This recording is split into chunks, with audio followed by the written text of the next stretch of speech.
Kembali disergap pemirsa pamit untuk wawancara kerja. Seorang gadis ditemukan tewas di penginapan di Palembang, Sumatera Selatan. Duka keluarga semakin dalam karena korban tewas di hari ulang tahunnya yang ke-18. Terungkap pelaku pembunuhnya masih di bawah umur dan baru dikenal korban di media sosial.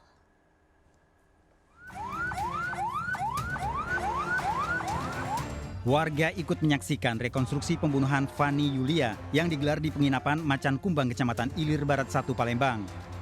Dalam rekonstruksi, pelaku MF berusia 16 tahun memperagakan 60 adegan.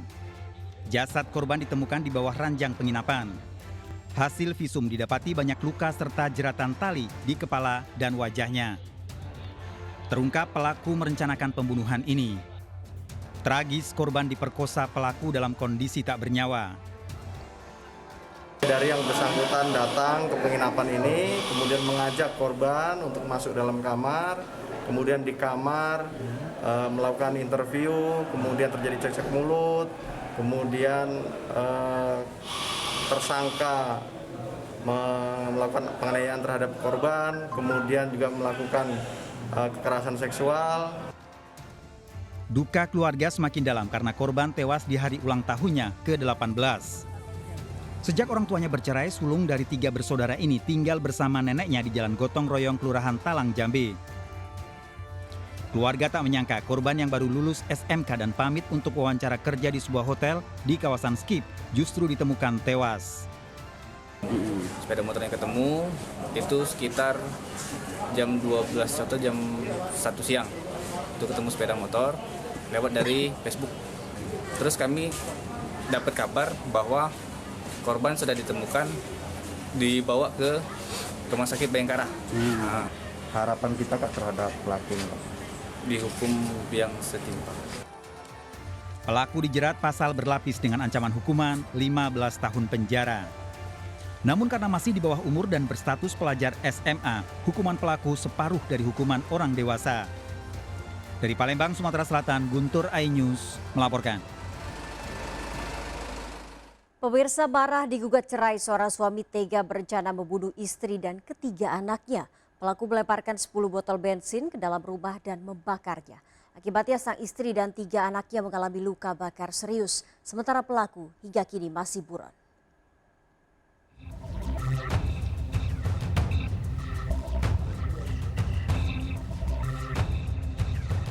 Video amatir warga sempat merekam aksi pembakaran yang dilakukan seorang warga terhadap istri dan ketiga anaknya di perumahan Banyu Asri, Medan, Sumatera Utara. Keempat korban yang mengalami luka bakar serius dilarikan warga ke rumah sakit. Percobaan pembunuhan yang dilakukan pelaku NH dipicu masalah rumah tangga akibat pelaku digugat cerai oleh istrinya. Pelaku merencanakan aksinya dengan menyiapkan 10 botol bensin dan langsung melemparkan ke arah jendela kamar korban. Itu udah ada sekitar 10, udah diisi bensin semua. Pas pembakaran itu anak sama istrinya udah di dalam masih terkunci. Jadi dia lemparin lah kue itu. Datang anaknya minta tolong ya. Cuman orang pintunya semua dibuka dari luar juga ada jejak. Jadi kami nggak bisa masuk. Hingga kini keempat korban masih menjalani perawatan di rumah sakit di Kota Medan. Kasus percobaan pembunuhan ini masih dalam penyelidikan Polsek Deli Tua. Sementara pelaku masih dalam pencarian petugas. Dari Medan, Sumatera Utara, Aminur Rashid, iNews melaporkan. Pemirsa, media sosial yang seharusnya digunakan dengan bijak untuk kebaikan, namun ternyata disalahgunakan untuk tantangan tawuran. Sejumlah tawuran antar kelompok di Jakarta yang mengakibatkan sejumlah remaja tewas bermula dari ajakan di media sosial. Bahkan kelompok tawuran memiliki donatur untuk membuat senjata tajam dan tawuran disiarkan secara langsung.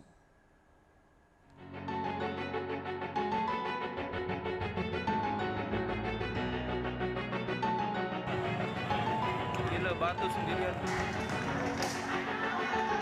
Lagi bangga-bangga, lagi seneng-seneng gitu. Listari Ayu menangisi putra sulungnya yang tewas terkena senjata tajam dalam tawuran di Kebon Jahe, Jakarta Pusat. Korban berusia 16 tahun, dikenal patuh pada orang tua dan aktif dalam kegiatan remaja di Kebon Jahe.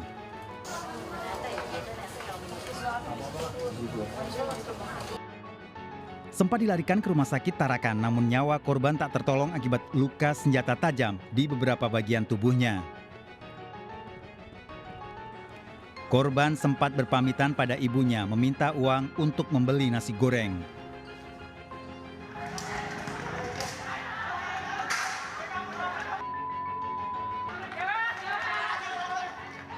Dalam tawuran di Kebonjahit, Jakarta Pusat, sekelompok remaja tiba-tiba menyerang sejumlah warga menggunakan senjata tajam dan batu.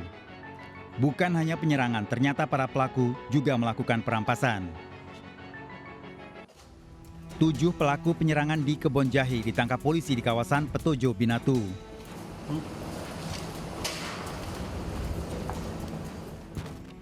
Polisi mengamankan sejumlah senjata tajam dari rumah pelaku tawuran yang diduga digunakan untuk penyerangan. Dari IG, Pak. Dari IG itu gimana bunyi, bagaimana ajakan yang seperti apa? Kok Dari awalnya dari geng D juga, Pak, ngajakin pertamanya. Teman saya dari IG. Dari dem-deman apa grup gitu, kayak grup dia sama grup saya. Gimana ceritanya janjian? Itu awalnya janjian pertama nunggu dem-deman. Ready gak? Nanti dia. Ayo ready. Oh udah. Saya keluar tuh, satu geng. Keluar ngumpul. Gini. Nah udah langsung tuh jam 3 mulai. MN telah ditetapkan polisi sebagai tersangka, sementara 6 orang telah menjalani pemeriksaan.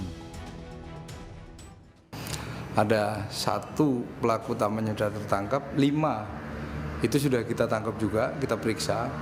Tetapi dari keterlibatannya dia hanya ikut-ikutan. Nah ini masih kita tetapkan, kita dalamin, dan suatu saat kapan kita panggil mereka akan hadir. Dari video amatir ini, 2 kelompok geng Romusa dan geng Pesing saling serang di kawasan Pesing, Tanjung Duren, Jakarta Barat. Yang mana pakai sarung sama peci pengen depan gila.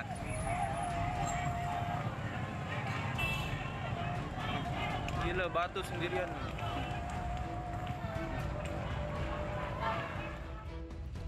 Geng Romusa mendatangi kawasan Pesing setelah sebelumnya anggotanya mengalami luka akibat serangan dari geng Pesing. Para pelaku menggunakan senjata tajam dan serangan balasan geng Romusa mengakibatkan seorang anggota geng Pesing tewas. Dari hasil pemeriksaan polisi, para pelaku tawuran sengaja melakukan penyerangan karena mengikuti tantangan dari sebuah media sosial untuk menyiarkan langsung aksinya. Tawuran mereka rekam, kemudian mereka live-kan di IG untuk mendapat tantangan-tantangan dari kelompok-kelompok yang lain. Kami sedang dalami itu. Gerakan mereka ini juga ada yang mendanai. Ada seseorang yang mendanai, kebetulan kami tangkap, dan dari hasil pengakuannya bahwa mereka mendanai untuk membeli parang-parang tersebut, dan sajam tersebut memang seperti yang disampaikan Bapak Kapolres didesain khusus. Sejumlah anggota geng dan kelompok dari berbagai daerah di Jakarta mengikuti akun media sosial tawuran. Antar kelompok akan saling menantang melalui akun media sosial tawuran hingga menentukan lokasi tawuran.